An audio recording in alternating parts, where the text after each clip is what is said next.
So hello guys, welcome back. स्वागत है आपका मेरे एक नई ब्लॉग में। कैसे हो आप लोग? तो आज हम बैकएंड के सफर को आगे बढ़ाते हैं, थोड़ा धक्का देते हैं। तो पिछली वीडियो में हमने क्या पढ़ा था? नोड जेएस के बारे में। तो नोड जेएस क्या है? नोड जेएस कुछ नहीं है, जावास्क्रिप्ट रन टाइम एनवायरनमेंट है। बेसिकली क्या करता है वो? जावास्क्रिप्ट को ब्राउजर के बाहर यानी अपने सर्वर पर रन कराते हैं। और एक्सप्रेस जेएस क्या है?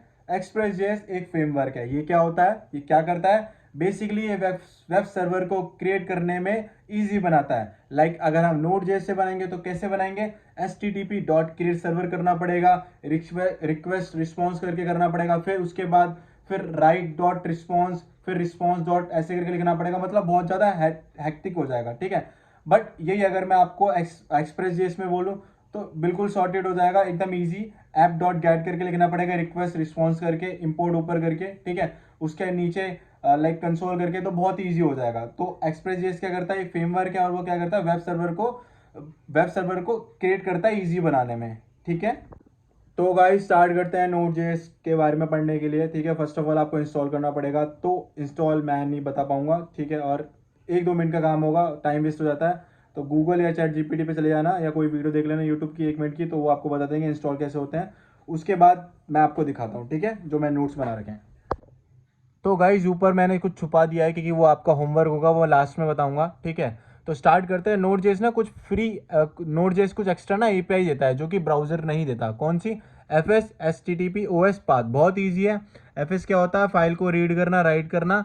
और S T T P server बनाना, ओ एस सिस्टम इन्फो लेना। और पाथ क्या होता है? फाइल फोल्डर हैंडल करना, फाइल फोल्डर के पाथ को हैंडल करना। तो इसके बाद हम लोग पढ़ते हैं इवेंट ड्राइविंग और नॉन ब्लॉकिंग। तो नॉन ब्लॉकिंग क्या होता है? नॉन ब्लॉकिंग मतलब एक ऐसा काम होता है जो कि कंप्लीट होने का वेट नहीं करता, दूसरा काम स्टार्ट कर देता है। इससे फास्ट और स्केलेबल एप्लीकेशन बनती है। तभी नोड जेएस क्यों हम लोग यूज करते हैं? क्योंकि नॉन ब्लॉकिंग होता है, क्योंकि एक काम कंप्लीट होने का वेट नहीं करता, दूसरा काम स्टार्ट करता है। सेकेंडली आता है इवेंट ड्राइविंग। इवेंट ड्राइविंग क्या होता है कि जो भी काम आता है, जो भी काम आएगा इवेंट ड्राइविंग के पास, वो इवेंट या कॉल बैक के थ्रू हैंडल होगा, ठीक है। और ये मैंने आपसे पूछा था पिछली वीडियो में कि why we use Node JS, तो आपने ये बताया नहीं था, किसी ने क्यों नहीं बताया था आपने, तो देख लो।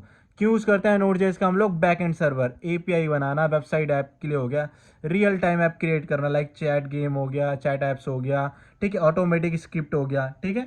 और उसके बाद आता है global object in node JS. तो ग्लोबल का मीन्स क्या होता है? हर जगह अवेलेबल होता है, यानी जैसे आपकी एक्स हर जगह अवेलेबल होती है, तो ग्लोबल का मतलब वही होता है कि हर जगह वो अवेलेबल होगा। मतलब तुम्हें रिक्वेस्ट या इंपोर्ट करने की जरूरत नहीं होती, ठीक है।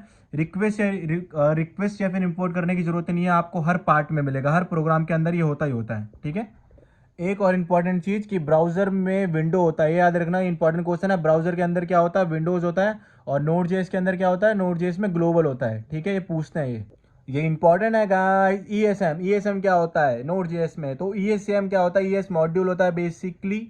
नोड जेएस में 2 तरीके होते हैं मॉड्यूल यूज करने के, ठीक है। मॉड्यूल्स क्या होते हैं अभी मैं नीचे दिखाता हूं। वैसे मॉड्यूल्स कुछ नहीं होता।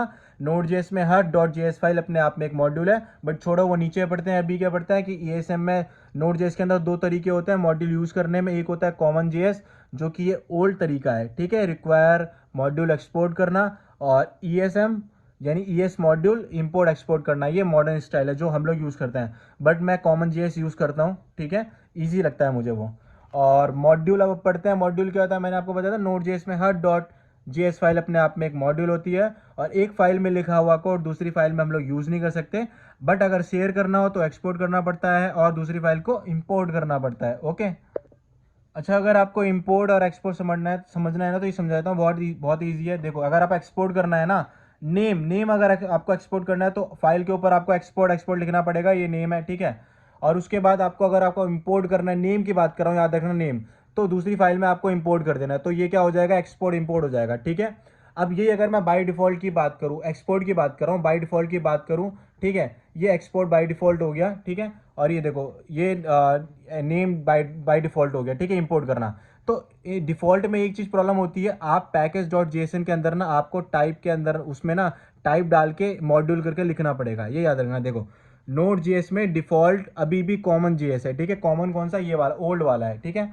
तो अगर ओल्ड वाला अभी भी ओल्ड वाला है तो उसमें क्या करना पड़ेगा आपको? इंपोर्ट एक्सपोर्ट यूज करना है क्या करना पड़ेगा, पैकेज डॉट जेसन में आपको क्या लिखना पड़ेगा, उसके अंदर टाइप के अंदर मॉड्यूल लिखना पड़ेगा। वरना सिंपल आप कर सकते हो, क्या करो कि आप सीधे ये कॉमन जेएस वाला लिख देना, तो लिखना नहीं पड़ेगा। मतलब अगर नेम वाला करोगे तो दिक्कत नहीं पड़ेगी, आपको लिखना नहीं पड़ेगा, लेकिन आप बाय डिफॉल्ट वाला करोगे तो आपको लिखना पड़ेगा। क्यों बाय डिफॉल्ट, क्योंकि वो अभी भी ओल्ड स्टाइल में आता है, ठीक है। हाँ, अब मैं सर्वर की बात करता हूँ, जो आपको स्टार्टिंग में बता रहा था। देखो, अगर आप नोड जेएस सर्वर बनाओगे तो देखो कितना हार्ड होता है।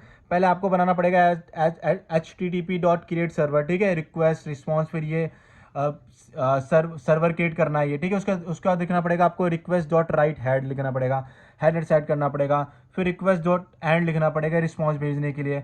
फिर सर्वर डॉट लिसन, चलो ये तो हर जगह लिखना ही पड़ता है।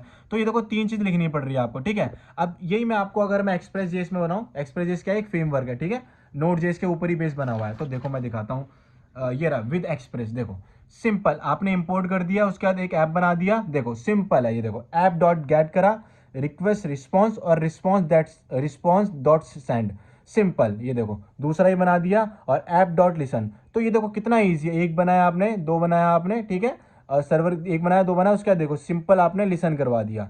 और इसमें क्या था आपको, देखो इसमें आपको देखो HTTP क्रिएट सर्वर करना था, फिर हेड लिखना था, हेड राइट आपको हेड बनाना था, रिस्पॉन्स डॉट एंड बनाना था। बट इसमें क्या है, आपको सिंपल इंपोर्ट करना पड़ेगा, एक ऐप बनाना पड़ेगा, कॉन्स्ट ऐप करना पड़ेगा, उसके बाद ऐप डॉट गेट करोगे और रिस्पॉन्स डॉट सेंड करोगे, सिंपल। तो इसलिए हम लोग एक्सप्रेस जेएस यूज़ करते हैं। ये देखो मैं नीचे आपको दिखा देता हूँ क्यों नोड जेएस में क्यों हम लोग एक्सप्रेस जेएस यूज़ करते हैं।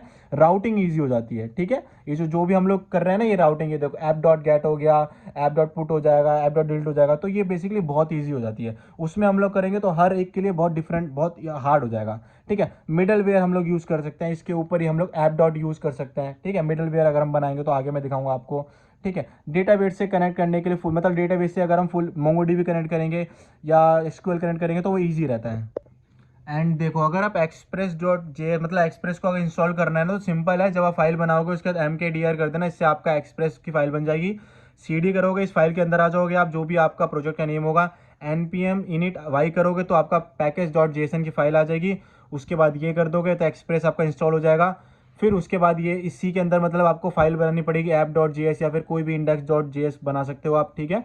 लेकिन एक चीज़ इंपॉर्टेंट है, कि अगर आप इंपोर्ट और एक्सपोर्ट यूज़ करते हो, ठीक है, ठीक है, और वो नेम का न्यू बाई डिफ़ॉल्ट वाला यूज़ करते हो, तो पैकेज डॉट जेसन में आपको टाइप में मॉड्यूल लिखना पड़ेगा। ये इंपॉर्टेंट याद रखना, अगर आप ये नहीं करोगे तो एरर आ जाएगा, ठीक है। मल्टीपल रूट समझना है, तो मल्टीपल रूट्स का कुछ नहीं होता। क्या होता है, जैसे हम लोग एक रूट्स बनाते हैं, तो मल्टीपल रूट्स का मतलब हो गया कि बहुत सारे रूट्स।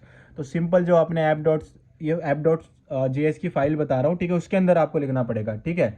सिंपल आपने इंपोर्ट कर दिया, ये देखो एक्सप्रेस करके एक ऐप बना दिया, उसके बाद ये देखो होम रूट हो गया। और रूट्स तो आपको पता ही है, सिंपल है, जो मैंने बताया था एक्सप्रेस में कितना ईजी है। अगर आप नोड में बनाओगे तो हार्ड होता है, ठीक है। मतलब हार्ड मतलब थोड़ा ज़्यादा लाइनें लिखनी पड़ती है। सिंपल आपने ऐप डॉट गेट करा, एक ये लगा दिया, रिक्वेस्ट डॉट रिस्पॉन्स, सेंड में क्या कर दिया, H1 में welcome to Raj home page, ठीक है। ये अबाउट कर दिया पेज, पूरा कॉपी करना है, सिर्फ आपका अबाउट ये चेंज हो जाएगा, ठीक है। कॉन्टैक्ट का पूरा कॉपी करना है, ये आपका ये चेंज हो जाएगा। फिर आपने ये लिसन करा दिया, ठीक है। और यही अगर आप नीचे कर दोगे, टर्मिनल पर लिखोगे, क्या लिखना पड़ेगा, नोड फाइल लिखोगे, उसके बाद ऐप डॉट जी कर दोगे, उसके बाद ये आपका रन हो जाएगा। किस पे रन हो जाएगा, लिसन किस पे, 4000 पे।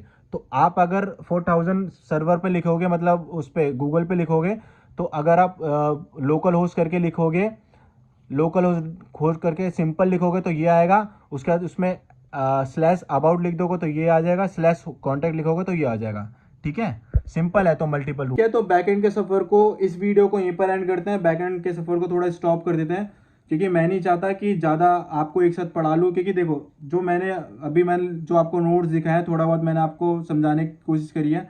ये जल्दी जल्दी मैंने बताया, लेकिन जब आप खुद से प्रैक्टिस करोगे ना, तो ये आराम से आपका टाइम लेगी बैकएंड टाइम लेती है, ठीक है, लेगी, ठीक है। तो प्रैक्टिस करो, मतलब ज़्यादा प्रैक्टिस करो, ठीक है। देखो वीडियो, कोई दिक्कत नहीं उसका, लेकिन प्रैक्टिस ज़्यादा करना है, क्योंकि ज़्यादा अगर मैं पढ़ा दूंगा तो बहुत ज़्यादा दिमाग में फ्रस्ट्रेटेड, बहुत सारा हौस पौस हो जाएगा, ठीक है। एक क्वेश्चन है, ठीक है, नोट जेएस के अंदर क्रोम का कौन सा इंजन होता है, ये सब प्लीज़ कमेंट में मेरे को बताना। बहुत ईजी है, बहुत ईजी है। नोट जेएस के अंदर क्रोम का कौन सा इंजन होता है, ठीक है, ये नीचे मुझे बताना। और नेक्स्ट वीडियो में बैकएंड के सफ़र को जब स्टार्ट करेंगे, कल या परसों जब भी मैं बनाऊंगा, तो मिडल वेयर और उसके आगे का टॉपिक पढ़ते हैं। अभी ये सब आपको रिवाइज कर लेना, और अगर आपको इसके नोट चाहिए तो मुझे नीचे कमेंट में बता देना, मैं पूरी एक एक्सेल की शीट बना के आपको भेज दूंगा, ठीक है। तो थैंक यू सो मच मेरी वीडियो देखने के लिए, और अगर आपको मेरी वीडियो अच्छी लगती हो तो please please guys like comment subscribe कर देना, और अगर कुछ भी इशू हो या फिर कुछ भी दिक्कत हो तो प्लीज़ नीचे कमेंट में मेरे को बता देना, एंड नेक्स्ट वीडियो पे मिलते हैं। Thank you, bye.